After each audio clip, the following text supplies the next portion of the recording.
8 de junho, às 19 horas. Ao meu lado aqui é a Elisângela, nossa intérprete de Libras.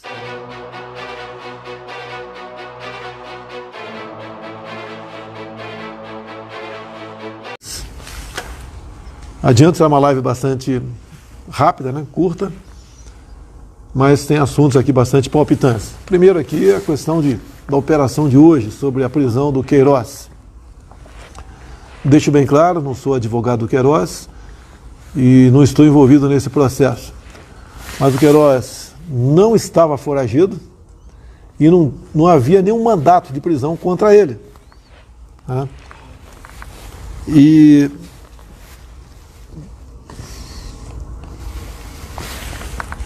foi feita uma prisão espetaculosa, né? Já deve estar no Rio de Janeiro, deve estar sendo assistido pelo advogado e a justiça aí siga o seu caminho. Mas parecia que estavam prendendo o maior bandido da face da terra.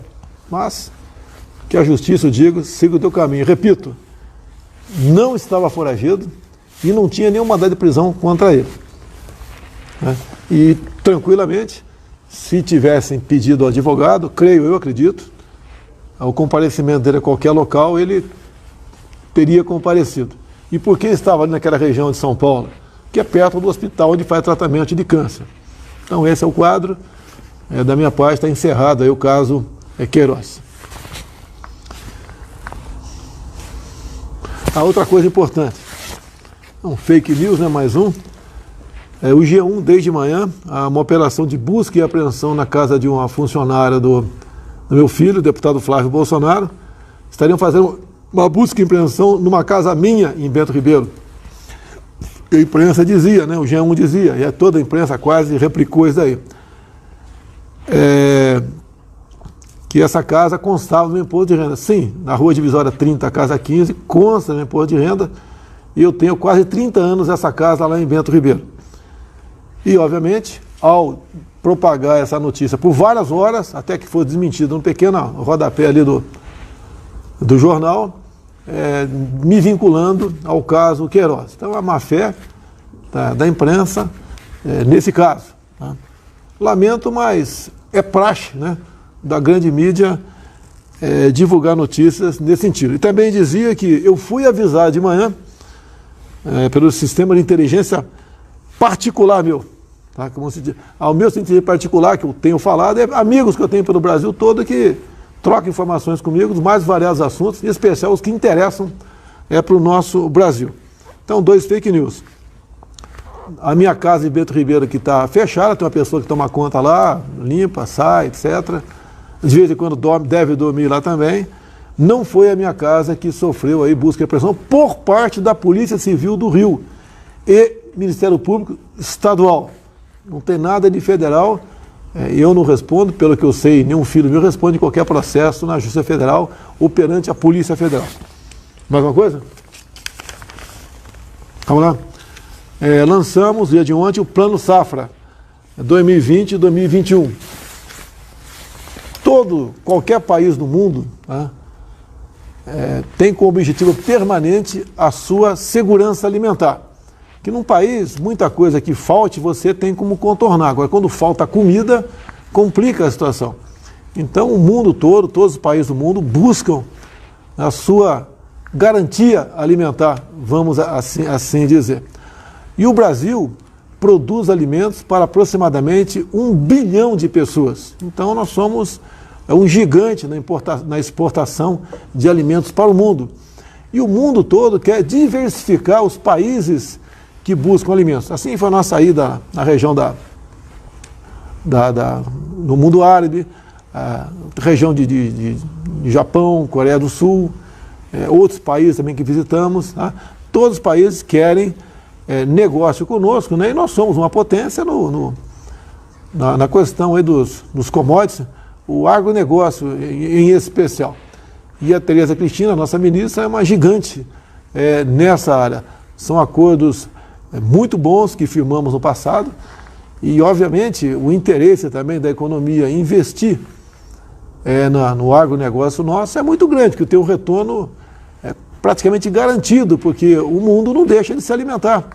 e o mundo cresce aproximadamente por ano mais 60 milhões de habitantes. Então é sempre uma busca crescente de alimentos. Se eu não me engano, o mundo está chegando na casa dos 8 bilhões de habitantes. 8 bilhões. Então, em um espaço de mais ou menos 15 anos, o mundo tem crescido na razão de 1 bilhão de habitantes. Então é um número assustador, tá certo? E a indústria de alimentos, né, agropecuária, visada no mundo todo. Tá? E no meu pronunciamento de ontem, até eu apanhei da imprensa, né, tudo que se fala de passado como se diz aqui, não é democrático. Então eu citei que a nossa agricultura cresceu em muito a partir de 72, quando foi criada a Embrapa. Eu falei, né, cometi o erro grave, que falei que o presidente em 72 era Emílio Garrastazu Médici. Tá? Assim como um tempo atrás eu falei da Zona Franca de Manaus, foi criado no governo Castelo Branco. E também o nosso mar territorial, que passou de 12 milhas para 200 milhas, se não me engano, nos anos 70, no governo Emílio Garrastazu Médici. Então, quando se fala em período militar, sempre tem crítica. Você tem que falar as coisas que não foram muito boas que aconteceram nesse período, que em qualquer regime acontece coisas que não são boas. Tá? Agora, parece que você tem que esconder as coisas boas. Eu não escondo, eu falo com naturalidade, isso é história, nada mais do que história, e vem a crítica. Então, parabéns aí ao governo se eu não me engano, meu Deus do céu, esqueci o nome do ministro da Agricultura, na época fugiu o nome dele aqui, depois veio o Alisson Paulinelli, tá? Mas que teve essa ideia de criar a Embrapa e mais ainda mandar jovens da cidade e do campo para estudar a agricultura fora do Brasil. Aprenderam muito, voltaram para cá e superaram os seus mestres. E tanto é que o Brasil vem ano após ano batendo recorde na sua produção agrícola. E mais ainda, dizer que o homem do campo não ficou em casa. Esse vai para casa serviu o pessoal das cidades, que todos nós sabemos, né? Se as cidades um dia morrerem, tá? E o campo sobreviverem, o pessoal do campo sobreviver, as cidades ressurgirão. Agora o contrário, né? Se o campo morrer e deixar a cidade viva apenas, essa vai morrer também.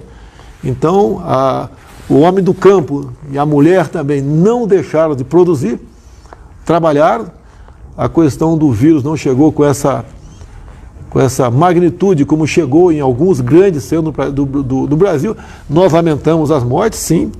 Desde o começo lá atrás eu vinha dizendo que tínhamos que nos preocupar com a vida, sim, combater o vírus, mas não poderíamos esquecer a questão da economia.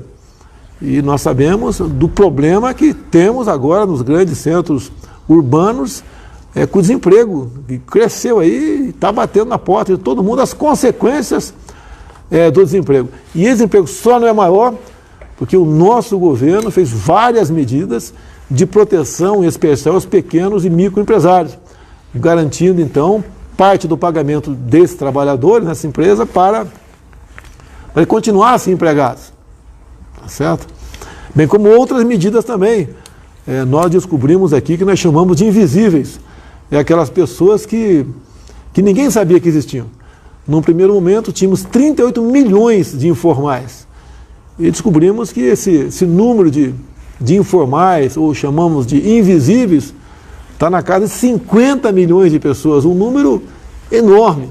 Tá? Nós aqui, a cada pagamento emergencial, que varia de R$600 ou R$1.200, que algumas categorias têm direito ao dobro, equivale para o Brasil gasta, né? Você gasta, você que paga imposto, não sou eu, somos nós todos, aproximadamente 50 bilhões de reais por mês. Então, cada pagamento do auxílio emergencial são 50 bilhões de reais que nós gastamos. Vale lembrar que em um ano de Bolsa Família está na casa de 35 bilhões.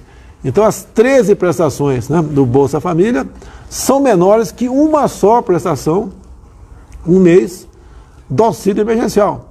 Então foi paga a primeira parcela, paga a segunda parcela, tá? E tem a terceira parcela ainda. Muitos já reclamam do calendário. Nós gostaríamos que tudo pudesse ser bastante ágil, né? Mas não podemos esquecer um número enorme de pessoas, 50 milhões de pessoas, e tem alguns outros milhões de pessoas que estão em análise. Uns têm direito, outros não têm. E essa análise é feita praticamente de forma manual. Tá?